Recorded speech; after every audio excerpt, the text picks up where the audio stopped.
I call the member for Bonny. Thank you, Mr Speaker. I rise to support the motion moved by the Shadow Minister for Police.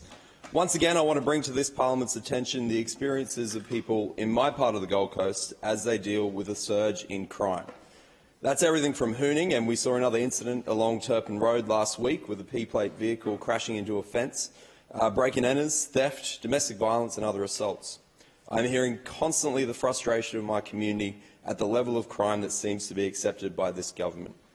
Police openly admit to people how overstretched and under-resourced they are. They feel helpless, constantly going through the cycle of apprehending someone only to have them walk free the next day. Youth crime is a particular concern and people want something done about it. In the last month alone, I've spoken to a number of locals who have been dealing with the effects of a weak government response to youth crime. One person in particular, Shane, who lives just around the corner from my office in Labrador, got in touch with me after his family home was broken into. This happened within the 40 minutes that his wife Maria had gone and dropped their children off at school.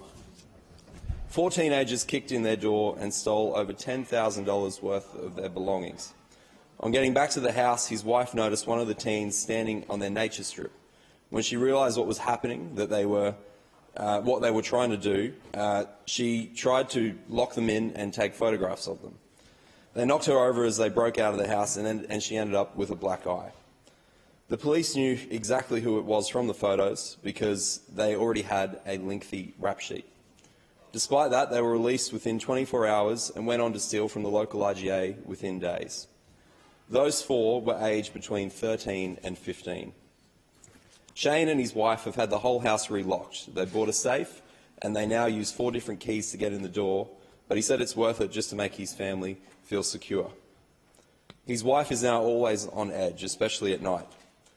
These teens might think it's all a bit of a joke, but it's left this family feeling unsafe in what Shane now describes as Fort Knox.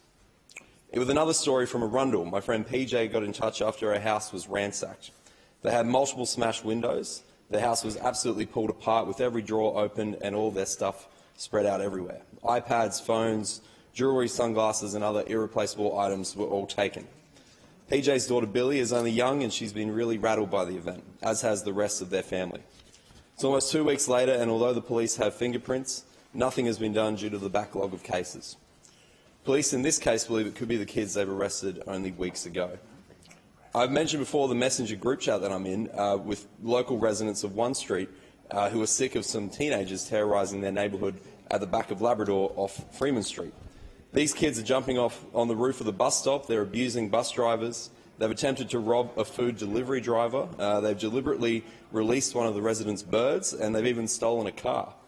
And there is absolutely no consideration for the residents of this area and an intent to keep making trouble. Just last week, further north of my area, there were reports of juveniles jumping on and damaging the solar panels on a local community centre, as well as a crime spree at Paradise Point.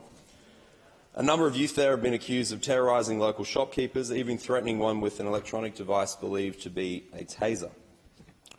And then, of course, there is the heartbreaking story of Parkwood teenager Jack Beasley. It's one I've shared before with this House and publicly, but I'll keep mentioning it because Jacko must not be forgotten.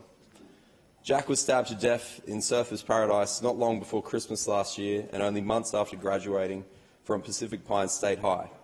He had his whole life ahead of him. His parents, Brett and Belinda, back our changes to the law because they don't want to see any other family go through what they have. Their campaign against knife crime is inspirational and I am proud to support them. These crimes leave behind fear, grief, instability, let alone the loss of property, and yet for those committing them, it seems to have no impact at all. These stories paint the picture of what is being experienced by my community on the Gold Coast. There is a deep frustration at the lack of action and lack of consequences for offenders. The current approach is clearly not working. Our plan is tough, but it gets the balance right. It gives real consequences and deterrence, along with early intervention and rehabilitation, and the government should adopt it immediately. I call the Attorney-General